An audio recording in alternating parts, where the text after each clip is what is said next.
Hello everyone, সবাই কেমন আছো? সকাল সকাল আমার ব্যালকনি থেকে আবার তোমাদের স্বাগতম জানাচ্ছি। অনেক দিন পর আমি আমার বারান্দায় এসে দাঁড়াচ্ছি।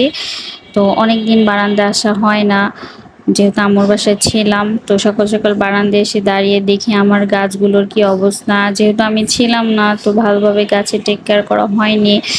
তো পুঁই শাকগুলোর গোড়া লাগিয়ে গিয়েছিলাম, তো অনেক সুন্দর পাতা ছেড়েছে, কিন্তু আমার নয়নতারা গাছটা মরে গিয়েছে, পুদিনা গাছটা মরে গিয়েছে।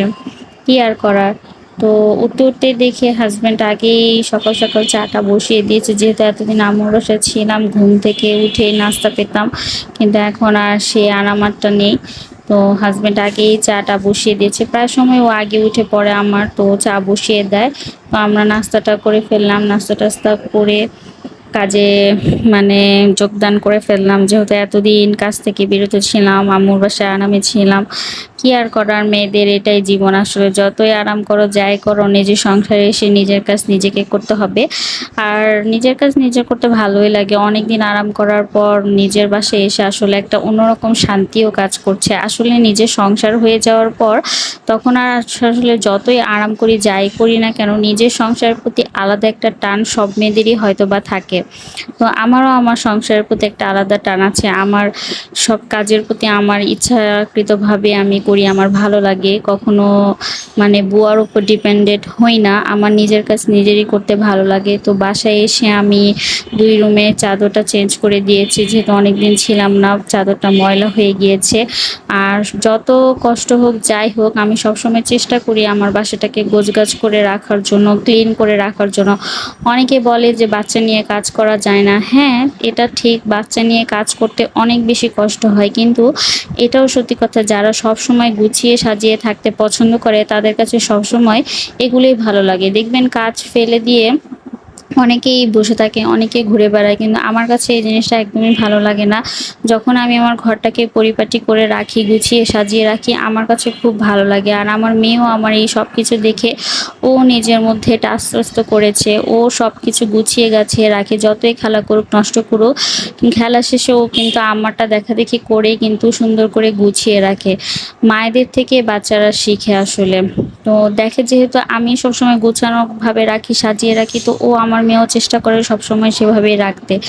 তো বাসায় এসে আমি সবকিছু গোছগাছ করছিলাম, যেহেতু ছিলাম না, ময়লা হয়ে গেছিল সবকিছু, তাই সবকিছু একটু ঝাড় দিয়ে সবকিছু ক্লিন করে নিচ্ছিলাম। আসলে নিজের বাসায় কাজ করতে কষ্ট হলেও, বাচ্চা নিয়ে কাজ করতে কষ্ট হলেও সবসময় চেষ্টা করি বাসাটাকে ক্লিন রাখতে। আর আমার হাজব্যান্ডও গোছগাছ করা পছন্দ করে। আর দেখবেন যখন আপনি আপনার চারপাশটা গোছগাছ দেখবেন, সুন্দর পরিপাটি দেখবেন, দেখবেন নিজের অজান্তে আপনার মন মানসিকতাটাও অন্যরকম থাকবে, ভালো লাগা কাজ করবে। ঘর বাড়ি ওলট পালট থাকলে, নোংরা থাকলে, ময়লা থাকলে নিজের মনের ভিতরে একটা অশান্তি লাগে, কেমন জানি অসুস্থ ফিল হয়। এটা আমার মতামত, জানি না কার কেমন লাগে। আমার কাছে ঘর বাড়ি ওলট পালট দেখলে আমার নিজের নিজের কাছে অনেক বেশি অশান্তি ফিল হয়। আমার কাছে মনে হয় কি যেন মানে নষ্ট হয়ে আছে। তো আমি সবসময় চেষ্টা করি আমার বাসাটাকে গোছগাছ করে রাখার জন্য। ২ টা বেবি নিয়ে আমার অনেক কষ্ট হয়। তারপরেও কষ্ট হওয়ার সত্ত্বেও আমি নিজের কাজ নিজেই করতে পছন্দ করি। কখনো অন্যের উপর ডিপেন্ডেন্ট থাকি না। তো ওইখানে ঘরবাড়ি ক্লিন করে আসার পর এখানে রান্না বসিয়ে দিলাম। ঝটপট করে রান্নাটা করার চেষ্টা করব আজকে। কারণ যেহেতু অনেকদিন পরে এসেছি, বাবু আসলে একা একা থাকতে চাচ্ছে না। ও অনেক মর্জি করছে, যেহেতু এতদিন নানু, মামা, নানা সবাইকে পেয়েছিল। এখন একা একা বাসায় এসে তার অন্যরকম ভালো লাগা কাজ করছে না। সে কান্নাকাটি করছে, কুলের থেকে নামছে না। তো এই নিয়ে আর কি করার, বেশি একটা ঝামেলা করব না আজকে। ভাত, ডাল, একটা ভাজি আর তরকারি রান্না করার তাড়াহুড়ার মধ্যে চেষ্টা করে ফেলছি। তো দেখা যায় যে বাবুকে নিয়ে আমি যতই কাজ করতে না পারি না কেন, আমি কিন্তু আমার রান্নাটা সবসময় চেষ্টা করি ৩টা ৪টা আইটেম করার জন্য। আর যেহেতু আমার হাজব্যান্ড দুপুরের দিকে আসে না, রাতে একবেলা খায়, আর ছেলেরা এত কষ্ট করে সারাদিন বাইরে কাজ করার পর ঘরে এসে তো একটু ভাত খাবে, একটু তরকারি খাবে, শান্তিমতো যদি না খেতে পারে তখন দেখা যায় নিজের কাছে অনেক বেশি খারাপ লাগে। তাই আমি সবসময় চেষ্টা করি যে আমার নিজের উপর যতই কষ্ট হোক যাই হোক, আমি রান্নাটা সবসময় চেষ্টা করি যে সুন্দরভাবে করে দেওয়ার জন্য। প্রতিদিনের রান্না প্রতিদিনই করি। অনেকে আছে একদিন রান্না করলে ২ দিন খায়। এরকম না করে আমি ডেইলি রান্নাটা ডেইলি করি। ডেইলি সব কাজ আমি করে ফেলি। কোনো কাজ আমি ফেলে রাখি না। আমার কাছে নিজের কাছে কেমন অস্বস্তি বোধ হয় যে কাজ ফেলে শুয়ে আছি, বসে আছি বা বাইরে যাচ্ছি, আমার কাছে ভালো লাগে না। তাই সবসময় চেষ্টা করি কাজের মধ্যেই রাখতে। যত কষ্ট হোক, যাই হোক, কাজ করতে দেখা যায় দিন শেষে সবকিছু করার পর দেখা যায় নিজের কাছে ভালো লাগে যে কমপ্লিট করতে পেরেছি অথবা পরিপাটি করে রাখতে পেরেছি। তো এখানে দেখতে, দেখতে আমি ডালটা বাগার দিয়ে ফেলেছিলাম। ডালে আজকে জলপাই দিয়ে রান্না করেছি। আর এখানে আছে চিংড়ি মাছ রান্না করব। যেহেতু বাসায় কোনো সবজি ছিল না, কি করব? তাই ফ্রিজে যেহেতু চিংড়ি মাছ ছিল, তাই ভাবলাম যে শর্টকাট ওয়েতে আজকে মাছ ভাজাভাজির আর কোনো দরকার নেই। তো চিংড়ি মাছটা আমি রান্না করে ফেলি। আর চিংড়ি মাছটা আমার মেয়ে আর আমি ভীষণ পছন্দ করি। তো আমার হাসব্যান্ডের আবার এত বেশি পছন্দ না। সে অন্যান্য মাছ খুব পছন্দ করে। তো আমি আর আমার মেয়ে চিংড়ি মাছটা আমার কাছে খুব ভালো লাগে। তাই সবসময় ও আমাদের জন্য এনে রাখে। আর দেখা যায় চিংড়ি মাছ হলে আমাদের আর অন্য কিছুই প্রয়োজন হয় না। আমার মেয়ের যেমন ভালো লাগে আমারও ভালো লাগে।